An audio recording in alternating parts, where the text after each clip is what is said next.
Sanibonani, dumelang, Absheni, Molweni, bonjour, or habari, za usubuhi, for those of you who are in the other parts of Africa, where obviously predominantly whether it's Swahili or French is spoken, but English is what I will use today. And if you are used to me being a music content creator, welcome, you are still in the right place, but today it is not about music.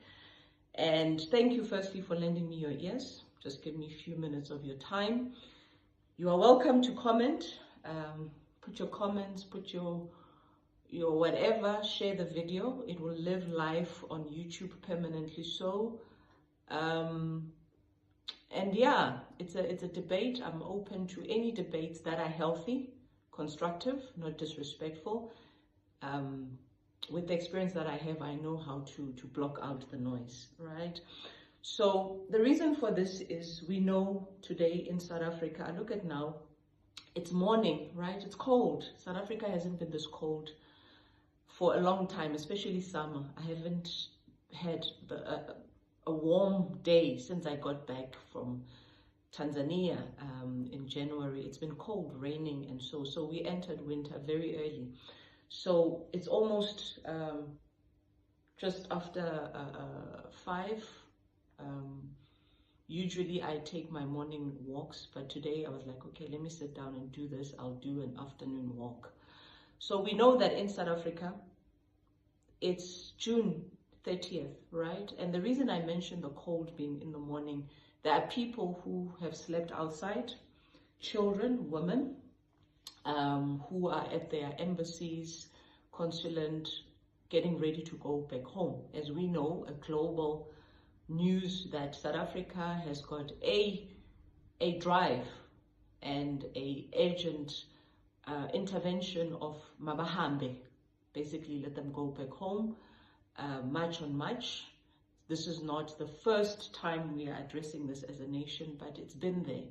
And the reason I felt that it is necessary to address this, not because as a musician artist, no, that is actually secondary to what I do and who I am. I look at, musicians, people in the art are always questioned and accused to say they never speak on such things. Don't know why, can't speak for them. But from experience is that obviously people are worried about social media today, followers, everyone looks out for where their bread is buttered, right? Can't blame anyone, whether you've got millions of followers or so. It's not about that, but it's about speaking out where it is necessary, where humans are concerned, right? So it's not about millions of people you've never met. You don't even know what they stand for, but they are there as your followers. So for me is I speak from a capacity of having traveled more than 20 of our 54 countries in the continent, and not from a music point of view, no, but as a business leader, executive, having worked for multinational companies such as MTN, Vodacom, part of the FESRIN Group, FNB, which those countries were very critical in setting up some of what we have today in Africa. I love my continent.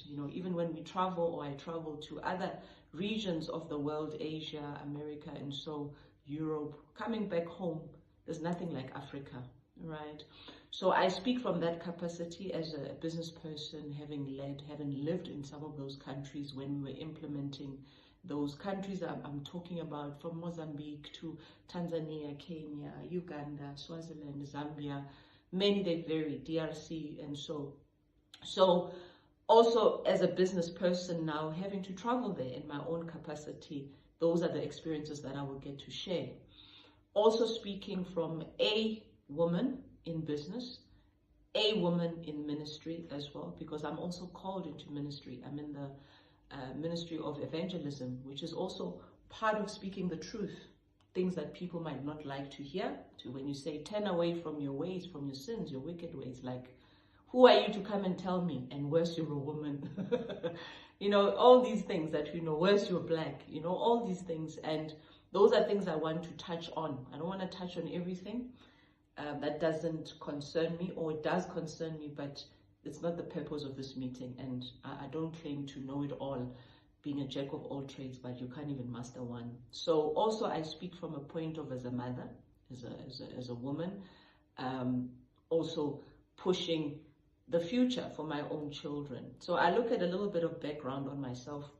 I was part of the 94 generation of Mandela, Utata, that's what we call him. To us is Utata. The world calls him Mandela, it's fine, Nelson Mandela. And we were part of that generation where white schools, when they were opened, we were the first black generation to sit next to white children now going into restaurants in those times. And we were called names, horrific names, you know, from monkeys we smell, you know, how we were born, how this and this. And then you look at the same people who are calling you that, their lives are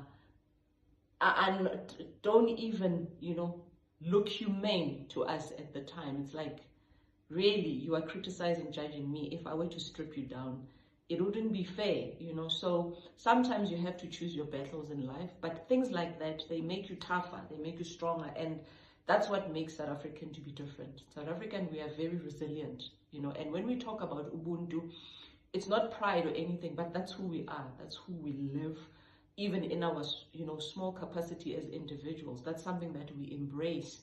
Ubuntu is simply for me, it's simple, like even if when I teach my children, if something is happening between mom and dad or the family, you don't expose it outside. We close ranks. Sivala uhlazo, you know. So the issue that we have now of immigrants, you know, I look at 2010 in South Africa, that's when we saw a huge influx. And why do I say that? I was part of the MTN, you know, group at the time, working for the company as a sponsorship at the time, and lots of immigrants came in, foreigners, legally so, but some of them never left, you know. And also from a ministry point of view, that's where we started seeing a lot of mushrooming of churches. People were made to eat grass, people were using doom on things that we've never seen as South Africans, you know. And mind you, South Africa is a praying country. We are a praying land, you know. Our mothers, we pray South Africa, hence we are still standing. So every country to their own sin. So there's no things like karma, we will reap what you sow. Yes, we all reap what we sow. Hence we ought to do good than doing evil. So sometimes some debates are not worth arguing about. You know, they're just threats over nothing, spiritual attacks and so. Do I believe in prophecy? Yes, I believe in prophecy, but there's also doom prophecy, you know. So we also speak and hear God, and we've got good leaders in our countries from a spiritual point side as well. So when we saw that that was an issue that was raised over the years by young people, by the working class, and also the working class, you know, the notion that South Africa, we are scared of white people, then you don't know a South African, woman, man, or youth. South Africa is the only country where we can stand toe-to-toe with our white people. They know us, we know them. We live with them peacefully from a human point of view, and that's why we are called a rainbow nation. When we fight with white people, it's the same as when we come together, like today. So there's no such a thing that we are afraid of white people. We live amongst them. We are not xenophobic. Definitely, if you know a South African, if you truly know a South African or South African, you've been to South Africa, not what you read. And if you've experienced a South African, you've got a friend, you've got people in ministry at work, you know who and what South Africans are. We are the most respectful people, sweet people, hardworking people, free-minded, creative people, right? Blame us, whatever, tell us, you know, people say we are prideful and all these things. It's a given, right? But it's not pride. But when you know where you've come from and the hardships, I mean, South Africa, to be where it is, people died. Blood was shed. People lost their lives. We lost our own uncles and grandmothers, and people died for this land to be where we are. So the issue around foreigners, it's not just a yesterday thing. It has been a long coming thing, which actually South Africa, we have tried to be addressing. South Africa is also one of the countries within the continent which we have true democracy, where we can go to the street and shut the country down because the people govern. How do I know that? I know it from my own personal capacity, having witnessed elections in DRC, Uganda, Botswana not directly, but I was part of a project at the time with the banking. Also recently, Tanzania, they've had their elections now in October. I was there for my own personal capacity, not for work. People were slaughtered. The whole country went black dead. There was no network. When things went on, people were lying like dogs, like cows. No one could say anything. No one could ask the government. So these are things that we know, even as South Africans, that people are running away from. Do we sympathize? Yes. Do we understand? Yes. We do understand that people want a better future for their children, for themselves, a better living. However, governance is very important. As said, having traveled these countries, lived there, traveled for ministry, traveled for leisure, traveled for work. Some of these countries, you know, there is nothing to travel there for, to go there for. Even we know, the people that come from there, they know. I mean, South Africa, for example, things like infrastructure, roads, toiletry, sanitary accessibility, education, health. Today, we've got foreigners who are legal. The key here is legal. Legal, legal, legal. It's not everyone who can be painted the same. Not all foreigners are here illegally. Not all foreigners are this, as much as not white people or us as South Africans. However, governance is very key, that this is how we get accounted for. That's why we get passport numbers, IDs, when we become of age. So a simple common sense is, if you die in someone's country, they don't even know who you are. Who are we going to call? You look at now, all these people that are sitting at embassies, some of the governments, they cannot help because they never reported when they left. So who are you bringing back? You see? So these are some of the issues where it makes South Africa to seem as if all of a sudden, asafuna, standandaba, we don't care. Is because the milk on the stove has boiled over. I remember this used to be my grandmother's thing to say, God's wrath and God's anger is like milk on a stove. It takes slow to boil. The minute you look away, it has boiled over, and next thing the whole house smells, and it takes days for that smell to come out. And I think that's where South Africa is and has been for quite some time. As South Africans, we don't raise our children, that is this generation right now. We don't raise our children to one day become gardeners, selling vegetables and opening up stores to sell, you know, things. No, we want our children to compete in boardrooms, engineers, doctors, lawyers, and so yes, the people that have come talking about migration and skill, when we go to other parts of South Africa, and I speak this from experience, we are there to contribute skill. You know, watching news, you hear how even foreigners themselves, they know South Africans, we don't cause trouble when we are in those countries, and we are there for a reason. Our government sends us for a reason. We are there at our own leisure, and we also understand that the currencies, they play a role. South Africa rand is very strong against some shillings. I think the kwacha in Zambia is much more stronger than the South African rand. So when we take our rands, we literally become millionaires and billionaires. 4,000, 6,000 of a South African year is a lot of money in some of these countries. And South Africans, they don't have a reason to travel to some of these countries if it's not for leisure or for work. No, there is no reason, because if the same people are leaving those countries, coming here, why should we go there? So the mindset is always we go to Dubai, Europe, blame it on the people, but unfortunately sometimes that's how it is. Are we lazy? That's not even a question for debate. It's a foolish question where it says if you had two foolish people arguing, you won't know who is who. If we were lazy, our nation wouldn't be where we are. And why come to a lazy nation if really we are that lazy and you want to make a living, you don't want to leave? And also, people, when they left their nation, they called their own people lazy. I'm going to South Africa to make a living. You are lazy, South Africa. Now you are coming back empty-handed. You can't even account because now you have to leave your belongings. So this situation that we are in of leaving people outside to be stranded is also for people to see that their governments, how they are treating them. Some of people are sitting there, help is not coming, buses are not coming, planes are not coming. The government keeps saying some governments are trying, but it's difficult. And as South Africans, we are at a, South Africa is a respectful country. In South Africa, you will not disrespect an elderly person and then you get, no, we did not grow up that way. It's baqu, siyashaya, and it's an African thing to spank, or literally if it's men to men, the men, especially in South Africa, the Zulu men whom you guys see on TV, that's a Shaka nation. Bayakwazi ukushaya isibhaqo.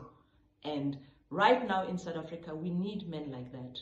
We've been ridiculed, we've been called names, lazy, our men are gay, our men are sissies, all these names, women are hoes, all of this. South Africa is the only country where you can be free to wear shorts. A man says, Umuhle, who's your husband? You see, South Africa is the only country you can still hold hands with all the challenges we have, whether it's crime, GBV, rape. We know those issues, which actually are a contributing factor if you look at everything. And when I say this, I come even from a corporate point of view. That's how analysis is done. When you go for new markets, new territory, you study the psychographics, the demographics, the pros and cons, the good and the bad, the bitter and the sweet of that country.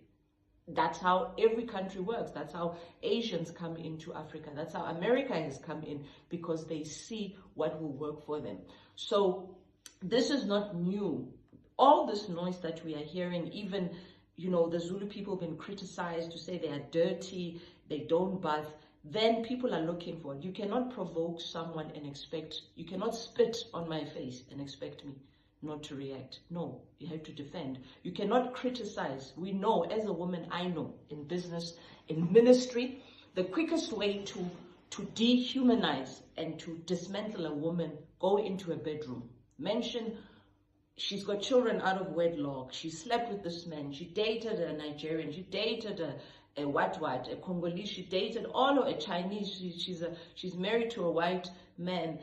Those are tactics, if you are wise enough and smart enough, like a duck, they don't get affected. You don't get affected. So things that we are hearing, as South Africans, we are very good at shutting out the noise and focusing. And the world saw that we did it. The world was against a sport of innocent guys who were playing sport. That whole energy of being bullied, people traveled to Mexico to literally have that spirit upon them, if we are talking spiritual things, because I'm a child of God. I speak all things spiritual. You cannot function when you are being ransomed by such a spirit. You cannot perform. And it was glorified, Cinderella against the ugly sisters, to say, yeah, but we proved the world that we can do it by standing together as a nation, and we can make history, and we did. So, and South Africa is the pinnacle of what holds even Africa, in terms of how we show ourselves as a continent against others. It can brew envy, jealousy, all these things can brew, but South Africa have been able to hold it together so that we can see our other counterparts also coming through. But every government has to play its role, and the citizens have to be there to fight. Some of the people that are leaving today, they've never gone back home. They've never sent a cent home. They said they are coming to work. You see, some of the health issues that we have, people buy medicine, send it back home. Our own people, they don't have medicine. Then we are called things like we are HIV, the whole kind, all these names, which actually is just a distraction. If you know better, vulgar is one of the quickest way to destroy any human being. But people who are very strategic and sound mind, they know how to dismantle, especially words, because words are power. So there's capital injection, right? If you want to open a business, in every country you go to, there's nothing stopping you. It's a free world that we live in.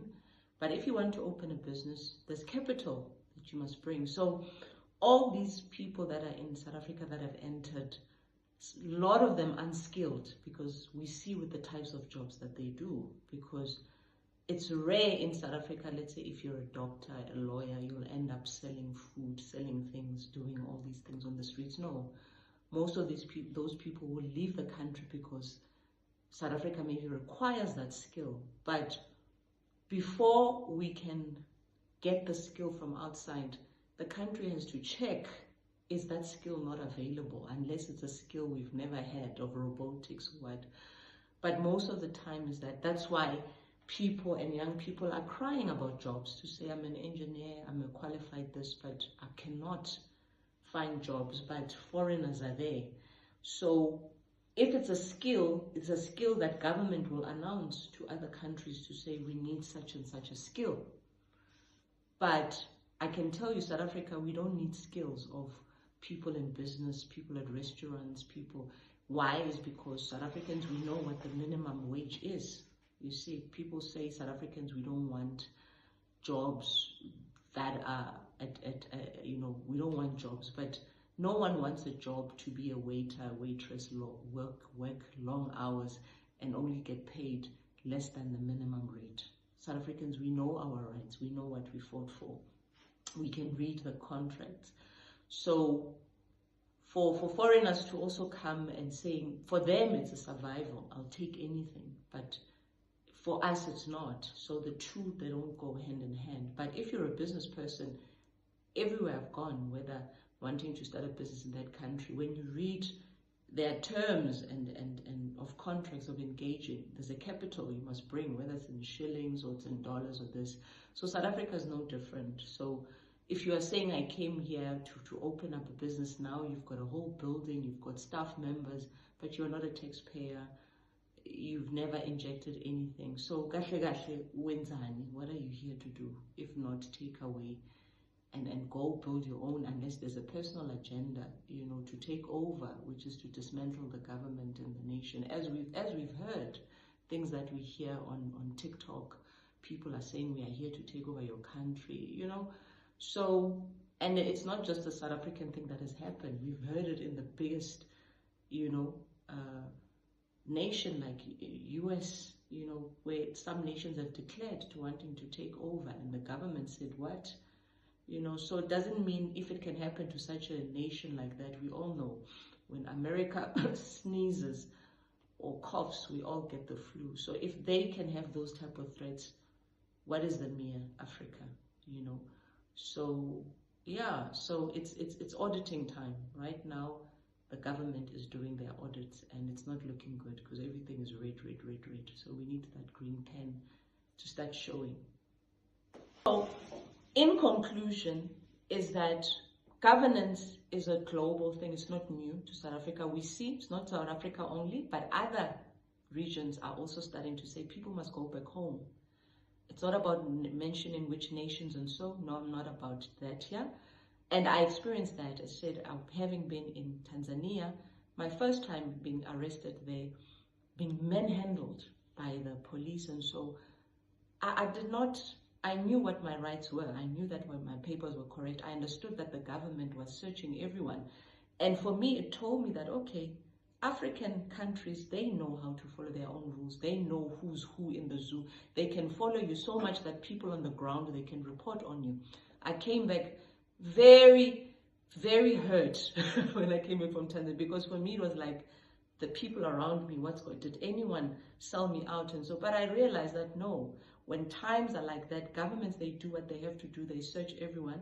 There's nothing personal to take. But it also showed me that governments and African governments, they know and they have the systems and the ability if they want to. So to retaliate, I mean, every man to himself, right? People saying that it has been there. When South Africa fights, there's people shut down, MTN, and so there's always those contingencies, and it's always about negotiations. But currently, the nation itself it has to sort out its own internal affairs. It's not looking good, guys. And if you are not here, you've never visited South Africa, you always hear on the news. At times, if you don't have anything to say, Tula, Ngcono Thule. So I thought, let me just take time to do this, because I know I've got friends, colleagues, people in ministry. Some of them have been asking indirectly. I'm one person, I don't discuss such things. If anything, I move in action, so people know me for my action, to say, no, we've seen her, she's been there. When she's in our country, she acts normal.